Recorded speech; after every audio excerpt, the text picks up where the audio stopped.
So, Carolyn, welcome. Carolyn's coming to us from Illinois, right? You're in Outside Chicago, yeah. Chicago. Thank you. And Yeah. why don't you just tell us a little bit about yourself? Like I mentioned just a minute ago, Carolyn has a pretty amazing, diverse background, a lot of different interests, and has a lot to share with us, I'm sure. So, introduce yourself and tell us a little bit about how you got to where you are in this moment. Yeah. Thanks for having me. First of all, it's been a while, I think, since we've done something webinar or chat together. It's been a couple of years, I think. So it's fun to be back. I have always sort of loved photos, and in my previous life, I was a photographer. So 2000, early 2000s. I don't know if I knew that. Yeah, did commercial photography and model portfolios. So I was already kind of handling a lot of photos at that point. I just didn't know what to call it, right? It was just part of the whole thing. And then I took a break for a couple of years when my daughter came around. And then I decided, no, I want to get back to the whole thing again. So when she started school, I decided to start my business, and I actually went into organizing instead because I wanted something different. And I joined NAPO. And then eventually that's where I heard about APO at the time. So yeah. For those of you that don't know, NAPO is the National Association of Professional Organizers, which are residential organizers, not just residential, but they do a lot of different things. Yeah, productivity and such too now. Productivity now, yeah, kind of expanded their process. But it's so funny, when I first started organizing photos too, and I went to a NAPO meeting, most of them would say, we don't touch the photos. That was just like a whole other mindset of thinking about how do you manage it, how do you organize photos, right? People didn't think it was even possible to do that. But we've proved them wrong, haven't we? Yeah, yeah. And I got a couple of really big like residential jobs from there too, but I really figured out early that the digital side was that was my strength. So I did all types of organizing for a while. And then I just no, let me just niche down and focus on the digital side of things. And then I was like, well, duh, obviously I know photos. I should do photo organizing, kind of just hit me over the head one day. So is photo organizing the main? I think and it'll be interesting to just talk about how you've expanded, because your business name is you have a number of different business names, but departments. I call them because I don't know what else to call them. The Swedish organizer is the one that I think that a lot of people know you as, right? Yeah. So what I did was I've sort of split it up because, and this is something I was going to mention today, is, in the beginning, when you're so new, you kind of focus on that type of stuff more, of what should I call my business and all of that stuff. But that actually doesn't matter. So that name came out of pure SEO, because at that time I was also offering services in Sweden. So I was like, well, what do people Google when they're searching for an organizer? Swedish organizer. So I was like, oh, I didn't know. I'm going to go with that. And then people were like, yeah, I don't really remember, but I remember that she was Swedish. So that just came about as sort of a fun thing. And then I just stuck with it. I was like, if people remember me like that, I'll just go with it, so. Well, that's an interesting point you were going to make too. I mean, because part of this is advice you'd give to, because how many years have you been offering? It's been about a decade. Well, photo organizing 2013-ish, 14, something like that. Yeah. So you've been doing it for a long time. So that's for people that are thinking about getting started or thinking about a business, this idea of your name of your business, right, is get stuck right there and never get beyond. Yeah. I just named it after me because I figured then whatever I want to branch out into, it'll still be fine. I didn't want it to be location based. I didn't want it to be just photo organizing or just residential organizing, because then I would have to rebrand again. So I knew that I might have to pivot back and forth a couple times to find what I really loved. So I just went with that. And I was like, well, it's a personality type business that, that I can go in whatever direction I want. Yeah. That's great. So tell us, how'd you find your first client? Tell us about your first jobs, your first clients and things.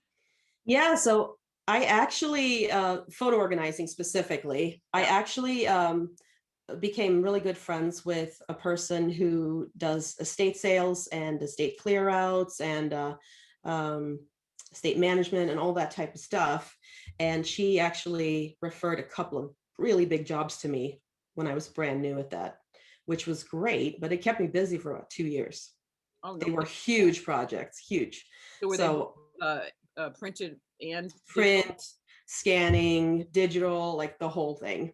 Mhm. Um, so I think the biggest one were about 42 bankers boxes of stuff, Wow. which was, when you're new, quite overwhelming. So there was a big learning curve there, but I mean, I learned a ton, and, it took a little longer. But they were okay with that. They were not in any rush. So it worked out really well. And yeah, after that, the referrals kind of just kept coming, because in my process, I always focused on referrals and testimonials. Those were like the two things that I figured I'm going to need. So that worked out pretty well. And I ended up getting a lot of referrals after that. Okay, that's Yeah. um, let's see what else. So finding clients when you first started out. Well, I guess that was. And how Yeah, it did was all referrals that? It in was the all beginning. referrals, really. Hmm. Did you meet this person through? Because that's interesting. I don't know how many people work with estate planner. They were an Estate planner. Hmm. yeah, that's an interesting model that Hmm. did you meet them because you were looking for a way for referrals, or did you meet them just, as a person and She was in NAPO. She wasn't at the meetings super often, but I think she just looked up who did photos in the area, Mhm. and I was one of the people who came up, and she called me, and we had lunch together and just hit it off. We just became really good friends too. Um, so she was actually a really good connection for me in the beginning, because she referred a lot of business my way. Photos was like, they just, wanted to put it in boxes, and then obviously, like, they were going to clear the house out in many of the cases. So she had a whole team that worked with people who cleared out estates, who had estate sales, and also who did planning. So it's just a lot of different angles that actually lent itself really well to that, because they didn't know what to do with the photos. They had no idea with that. They're like, let's just take it out, get it, come get it. Which was nice. Okay, Yeah. great. How do you find clients today? How is your business? Today, it's probably 80% website, 20% referrals and testimonials still. Um, Part of the offboarding process that I have for my clients includes asking for testimonials and referrals. So that naturally lends itself. And then I also keep, um, backups of clients' projects for like a year. And then that gives me a reason to reach out to them again. And usually by the year, they haven't done much with it, because they're like, yeah, I feel still overwhelmed. And then, usually that becomes like a maintenance thing. Okay, that's Yeah. interesting too. So, um, tell us a little bit about. So you also work in genealogy. So Mhm. so Carolyn is. Are you certified in genealogy, or are you just? I am not. No, I was going to go through the process, but then it was taking too much of my time, to be honest. I love the idea of doing that, but it's like a law degree. So I just decided, like, let me put that on hold. And I just focused on um, my client projects for the time being. Hopefully at one point I will get it. Mhm. Yeah. So what's that like, the genealogy piece of how's that different in some ways from the other parts of the business that you do? Yeah. So, I mean, I find that the genealogy part, that was like a hobby of mine naturally, and it fits really well with photo organizing. And a lot of the times when the client's projects are done, they want to do something with it.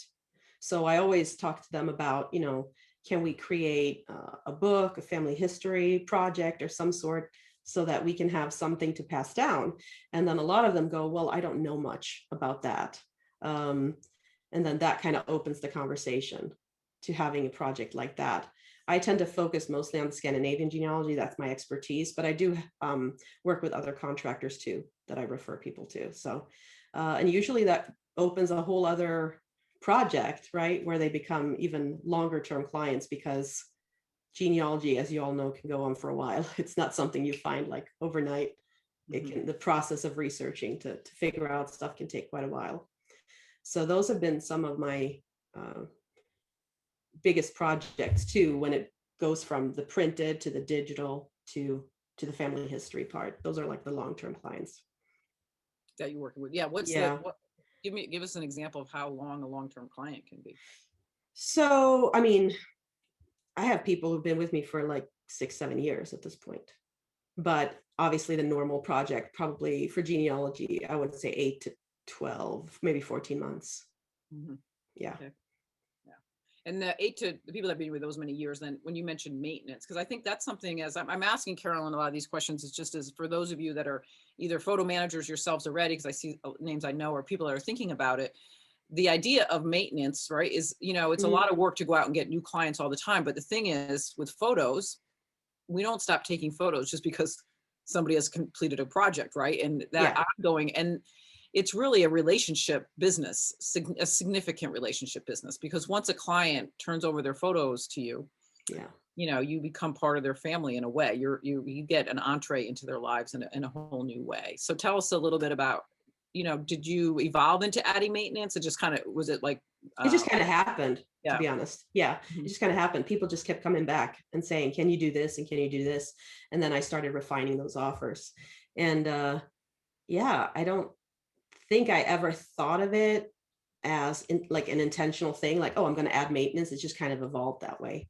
Mhm. Because I think the hardest part is convincing people to get into this. And then once they're convinced, like they're in, I have people who still call me now because I know their family better than they do. And they're like, when was this person's birthday again? Like, I can't remember, but because you've done the photos.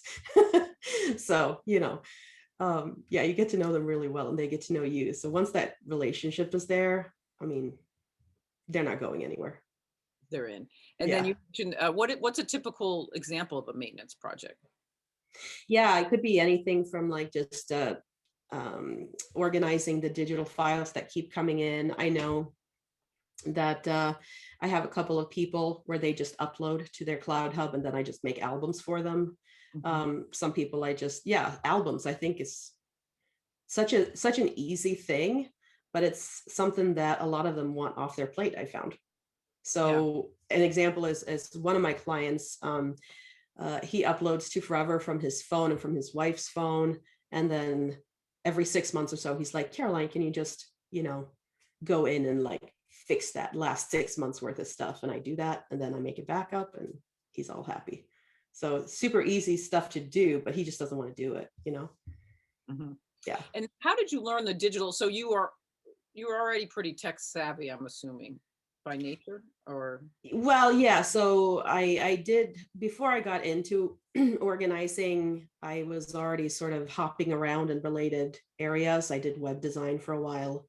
And then of course, photography. So I was already, used to using Lightroom, like tethered photo shooting and all of that for my photo shoots. So um, yeah, I was kind of already in that world. I just didn't know that you could do it for a living. I think that was the whole thing. And I never really put it together with organizing until I met you guys, right?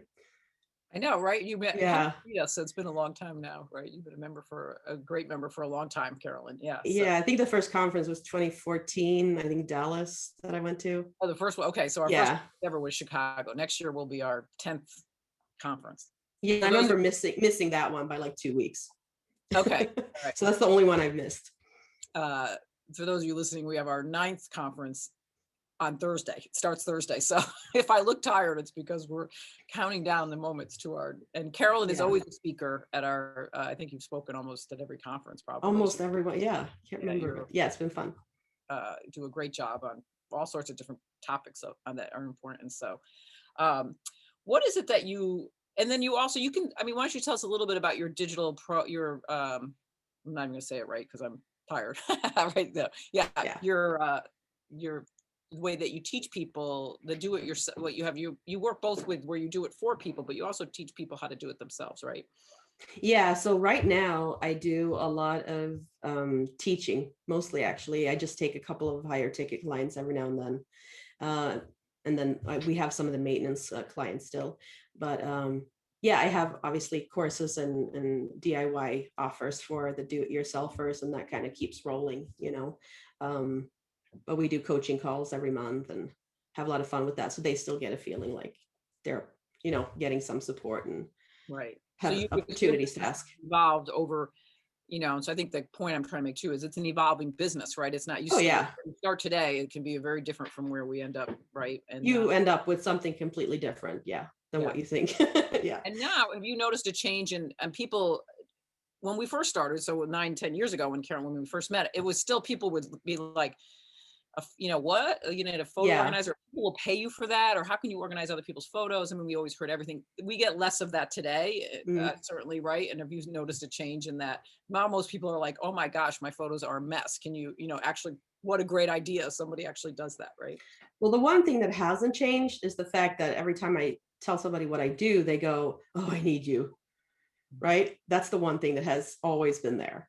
But yeah, we're getting less and less raised eyebrows, I think, of can you actually make a living at that? And I think digital organization as a whole, I think, has come into mainstream more too, especially with the productivity angle and all of that. As more and more businesses come online, it's out there. Yeah.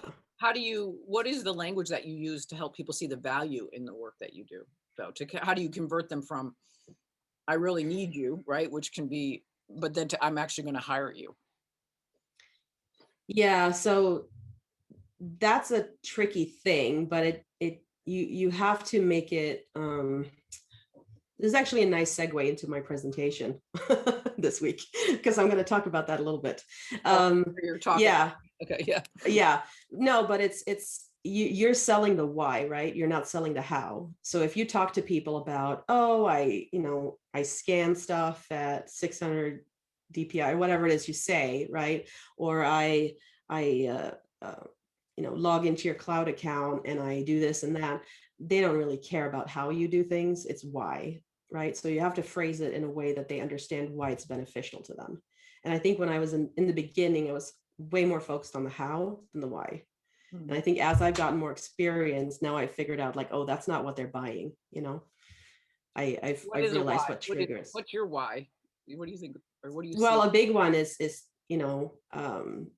stories to share, time with your family fun, you know, all of that stuff, right? It's not the technical jargon. No, it's so Yeah. funny. I mean, It's emotional. I've been working on my talk for conference too, and that's a big part of what Yeah. I'm about. I always say I didn't start this. The photo organizing is a means. I always try and say it this way, right? It's a means to an end. I mean, Yeah. I'm not.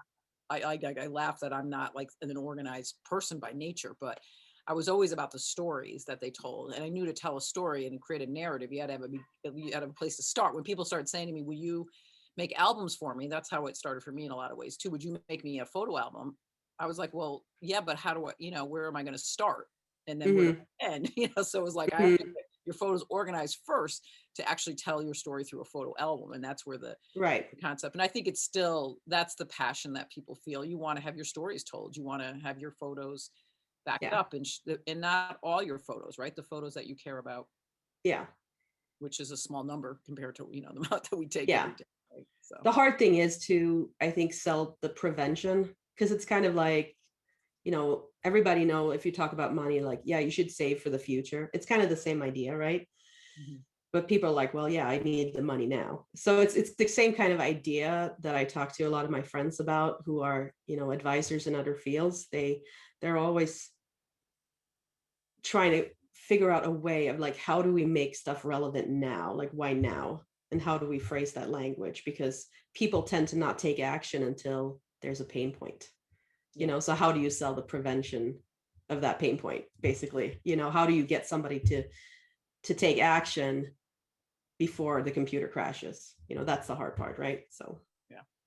Yeah, it is. And it's, people don't always buy on fear, right? yeah. I had a conversation with a woman, I think it was like maybe maybe now it's been a month, but right after in Dallas, when in Texas, I think it was in Houston, but when poor the state of Texas, right? They all like lost power and then they Yeah. had, when all their pipes froze. And so suddenly she was in a panic. It's, I think, a project she had been wanting to do for a long time, but suddenly her pipes froze and then it flooded their Yeah. basement, which was where all their photos were. And suddenly it was like, I need somebody to help me with this like today. Like can you give me an Yeah. answer today? And who would have ever thought, right? That would be the driving factor. Yeah. Yeah. So tell us what's one thing you love about what you do and what's one thing you dislike about what you do? I think what I love the most is just the client aha moments. when they figure stuff out, I love teaching and love helping people. So whenever I can help somebody and they go, oh, okay, now I understand why I should be doing this, or why I haven't been doing it that way before. And just as far as my business, it's all remote. So I love the fact that in normal times, I'm able to travel and go wherever I want and just have my laptop with me and still do my work. So those are like my two favorites. And I actually Go to don't. you Hmm? go- you usually go to Sweden for the summer. You haven't, Hmm. right? Because No, yeah, not this, this past summer, and I don't think I'll be going this summer either. So it's been a while now. yeah. The lawn is probably overgrown at this point. I'll have to figure that out. But yeah, I actually don't think there's a thing I don't like at this point, because I try to figure out ways around that. So if I feel like resistance to something, I go, okay, should I even be offering that service, or who can I outsource that to? So I feel like at this point, I've refined my business to a point where I actually love everything, which is cool. That's It's a nice great. place to be. That's Yeah. where you want to get that sweet spot, right? Yeah. What are some things you've outsourced then? Media conversion, scanning. Um,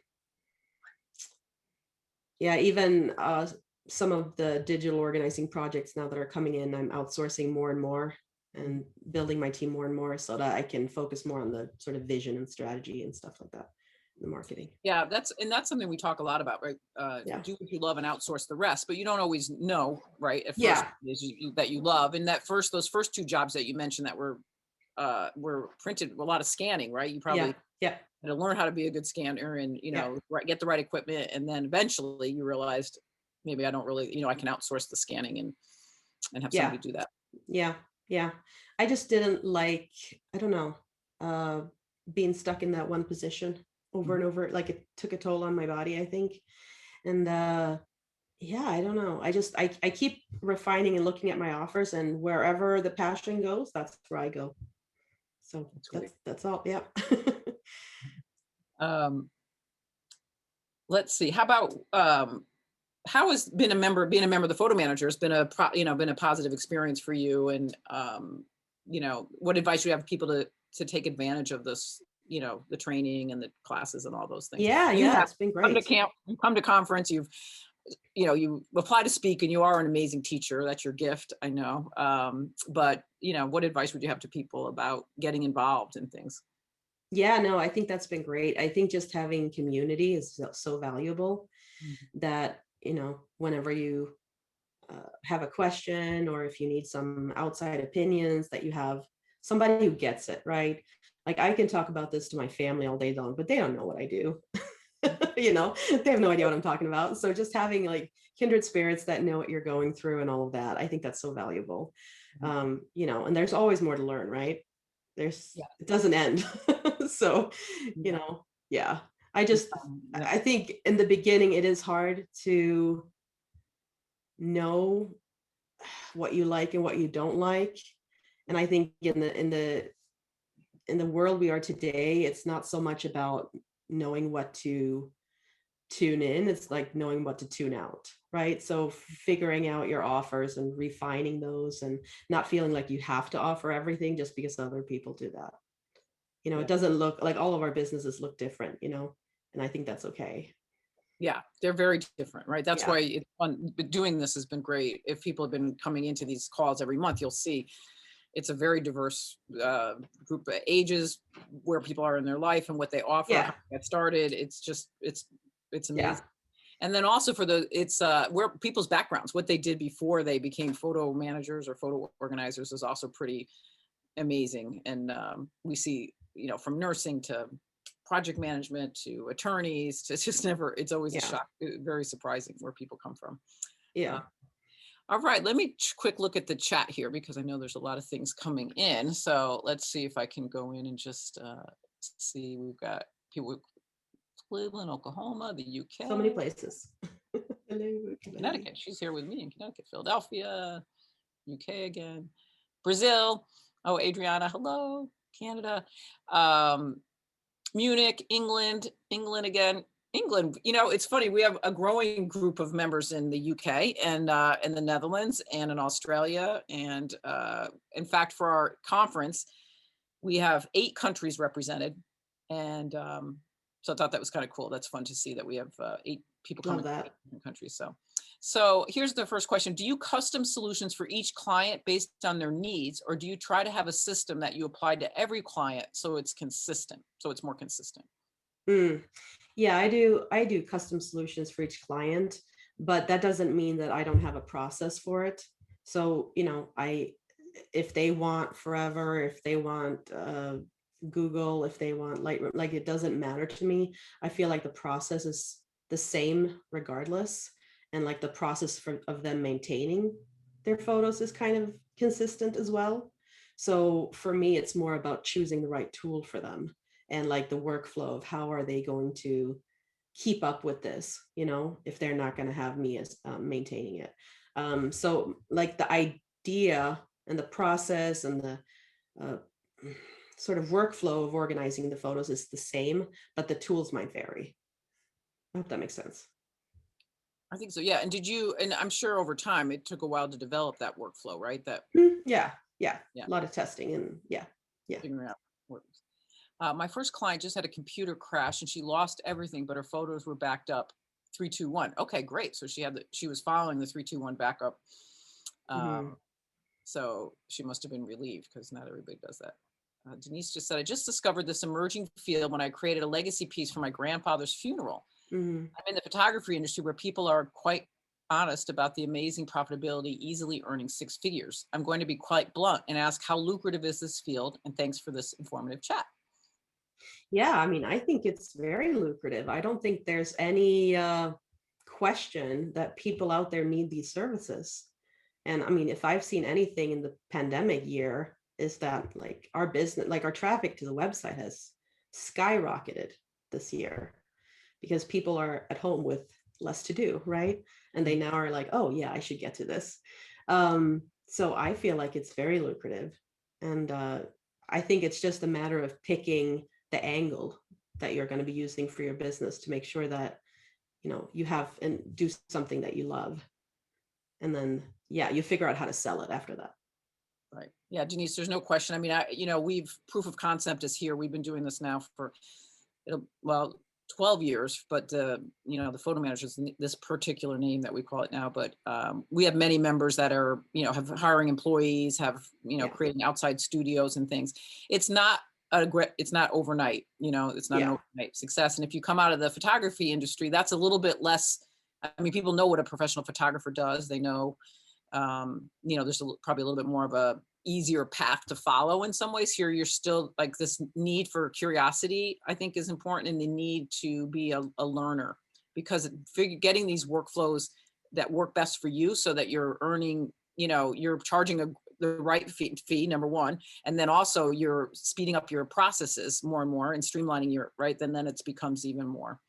But I'm sure other people on here, if there's members that want to Yeah. check And in. also, let me just say that, I mean, I had a lot of connections in the photography industry when I was working there, and there were plenty of people there who just wanted to do the photo shoots. They didn't want to necessarily manage photos for all the shoots, right? So that could be a thing right there where you just find the connections that you have and offer them, like, hey, I can actually manage this for you, you know?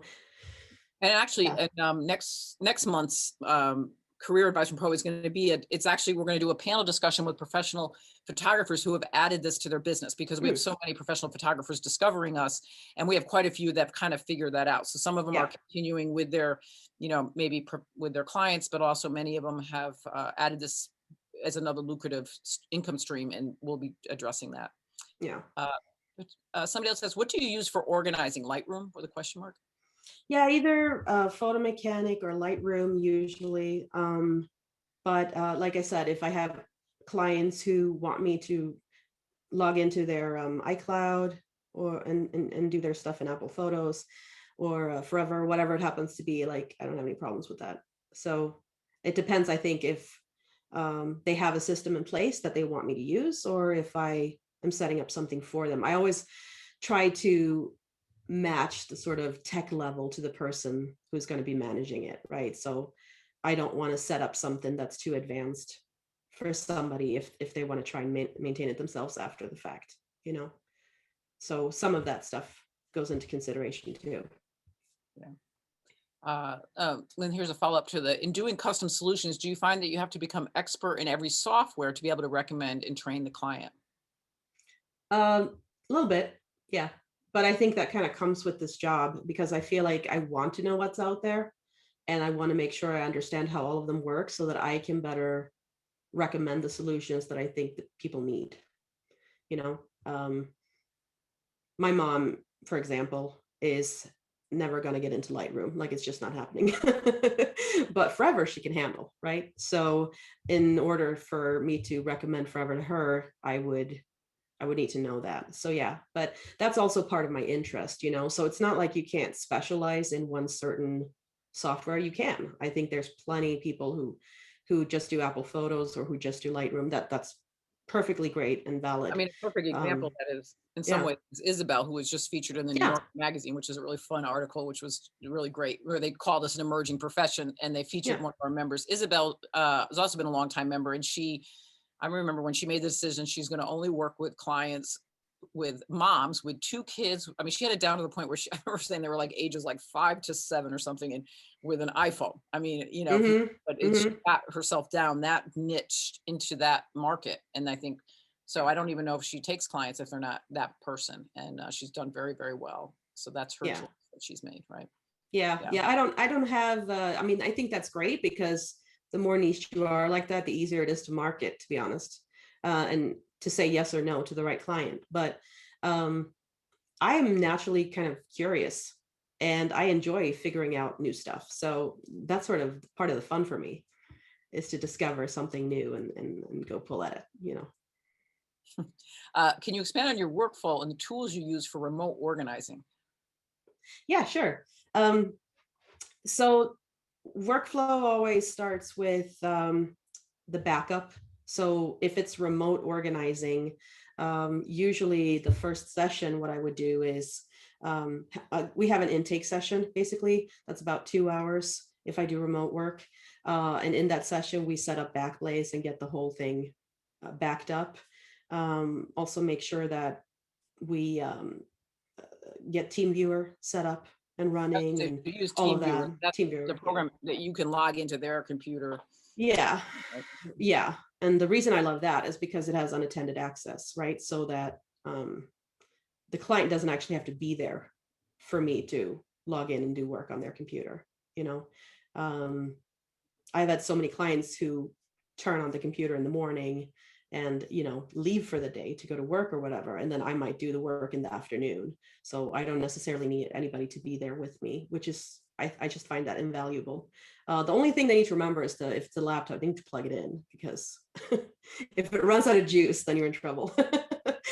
um, but yeah, so those are my two things: Backblaze and TeamViewer for remote organizing. And then like I said, again, it depends if I'm accessing the computer, depends on what they're using or what I'm setting up for them.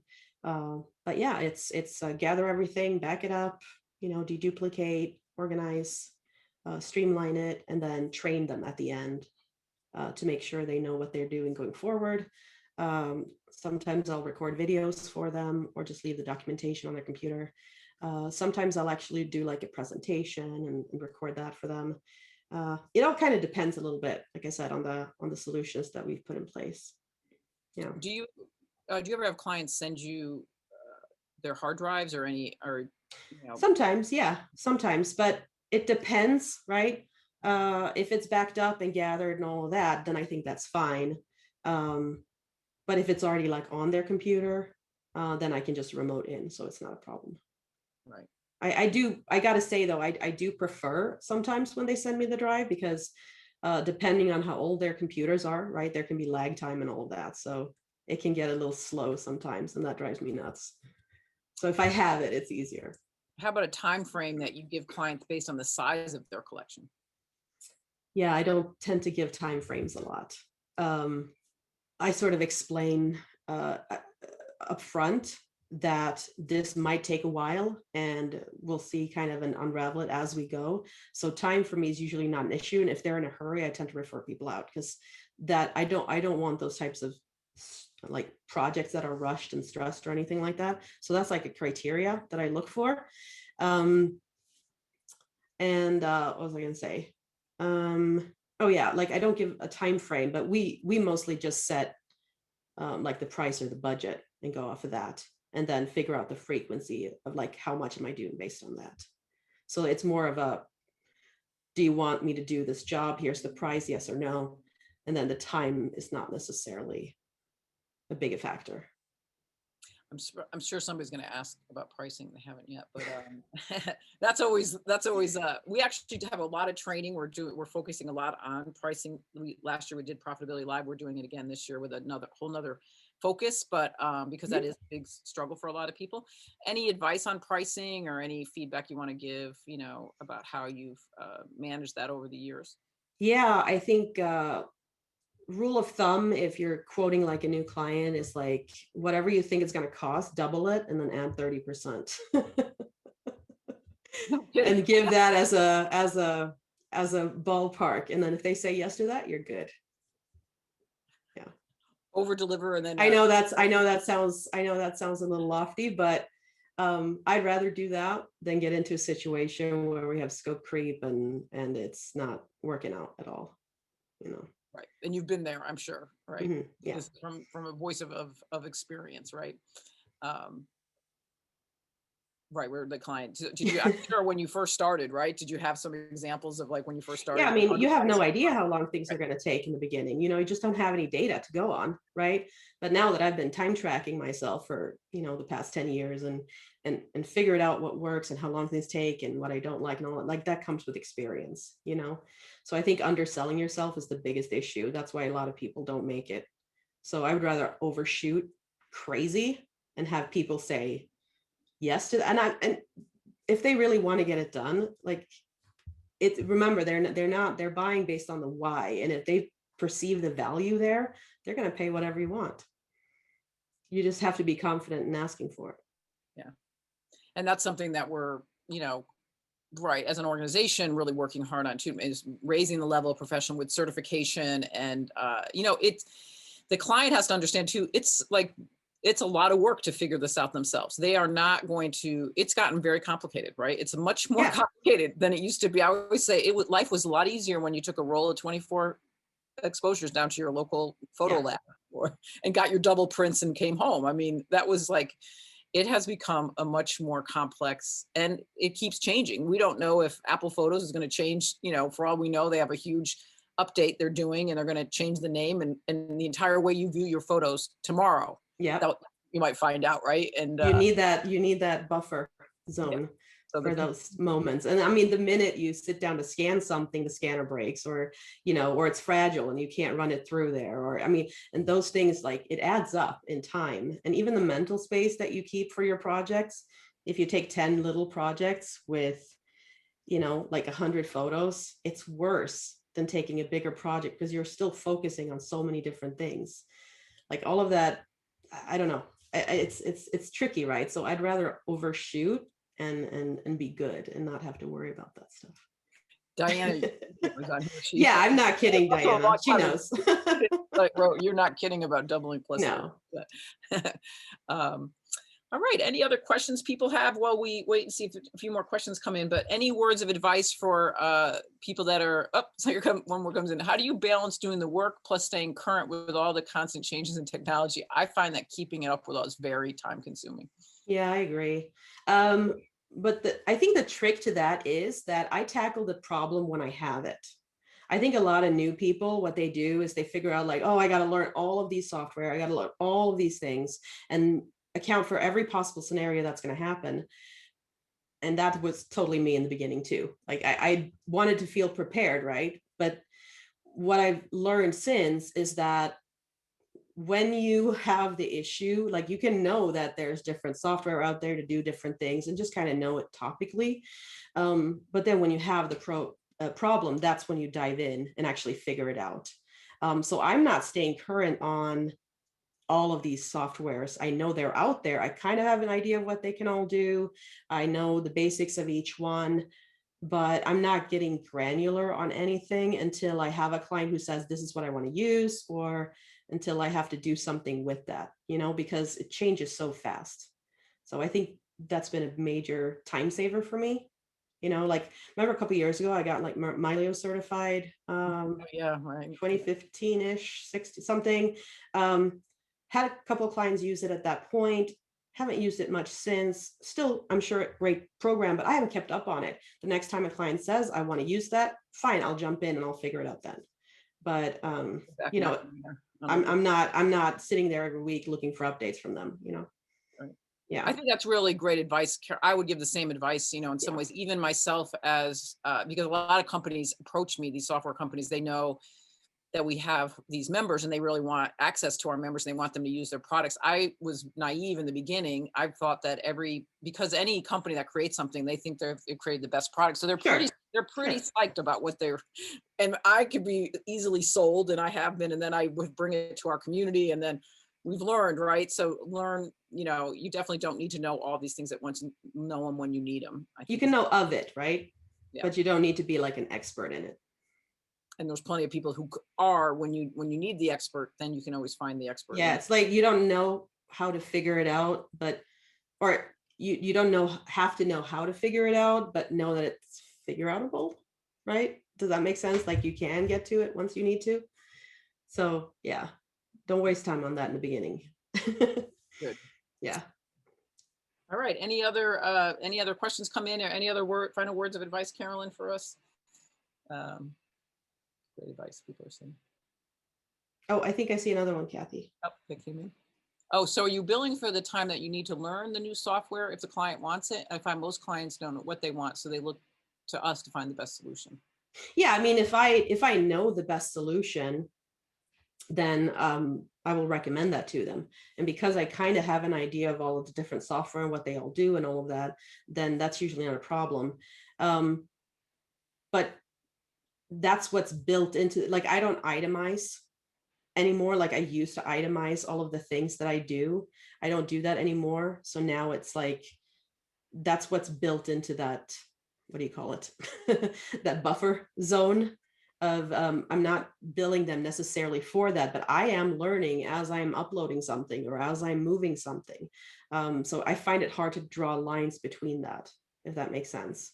Like, everything is the learning process. And if they want me to use something that they haven't, set up or anything, like, that's just part of the setup, is I might have to go and look at a tutorial or something. It's part of the project itself. So usually if I recommend stuff, then it's not a problem. I know most things are out there at this point, but I'm not like billing them for, 2 hours of me watching tutorials. I hope that makes sense. It's hard to explain. But I sell mostly like package prices, if that helps. Are you Mac or PC? Both. It doesn't matter. I prefer Mac, but yeah. And can you give me an example of one of your favorite projects? This will be our last question, I think. Favorite projects? Yeah, actually, I think I've had a couple that have been really fun, where we have started with digital organization. And then the client found this particular one I'm thinking of first. The client found some heritage photos that she scanned in, and she hadn't known who those people were. And then it went from the digital organization. We put that like on the list of like, when we're done with this, let's dig into that and find out. And then we figure out the whole family history, and like it unraveled this whole situation for her. And it was like a long-term project. And I mean, she was just so thrilled to learn about all of these stories that she hadn't heard. So it was like the whole journey, I guess you could say, from beginning to end. I feel like it kind of completed everything. So those are my favorite ones, because I love the stories involved when I get to do those. Yeah. And that's the why, right? So that's the why. Yeah. I would say, you could probably, nobody, even when I was doing it, now I'm not, doing photos for people anymore, but nobody ever said to me, oh shoot, I can't believe I just invested all that money into this project. When people get back their photo collection organized and with the stories told in a format that they can use, people cry. And we always say we have a business where a lot of people get very emotional at the end of the project, as opposed to, because they're connected to the why, right? And it doesn't really matter then how long it took you to deduplicate their, all of that and things like that. So no, not at all. Yeah, the why is everything. That's the whole thing. That's why they buy. That's why you do it. That's why they want it. That's all of it. Yeah. The details can be figured out, you know. Well, this has been great. Thank you, Caroline. I mean, it's been great. So those of you that, again, Caroline's been doing this a long time, so she speaks at a different level than if we have somebody who's brand new and they're still doing everything. And so we do feature all different professionals at different levels. And if you'd like to join, go to photomanagers.com. We'd love to have you. We actually have a special, you get access to one of our learning labs which was pre-conference. So we did a whole one on SmugMug, being a personal historian, using Lightroom plugins, and scanning. No, I forget what the other one was. Forms, darling. Forms. All the Yeah. forms that you need, right? That's a great one. So that's available to you at no additional cost. Otherwise, those of you that are here, we'll see you at hopefully see you in Atlanta, either virtually or online. And how many photo organizers? We have about 750 photo organizers at this point, Adriana. So, and more joining every day. So as people discover us and realize that it's a real career opportunity and you can make money at it, which Absolutely. is a good question. So, all right, everybody, thanks so much. Thank you, Caroline. Take care. Bye. Bye.